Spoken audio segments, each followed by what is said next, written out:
Hello guys, so napansin ko lang sa mga solo player kagaya ko.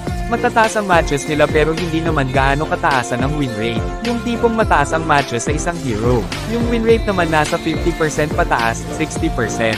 Yung iba nga nasa 40% pa. Which is nakakahiya lang kasi madalas sila yung madidiscriminate. Pero sila yung literal na sinasaluduhan ko. Ito na lang ang isipin nyo sa isang solo player. Para kang isang sundalo na pupunta sa isang gyera na hindi mo alam kung mananalo pa.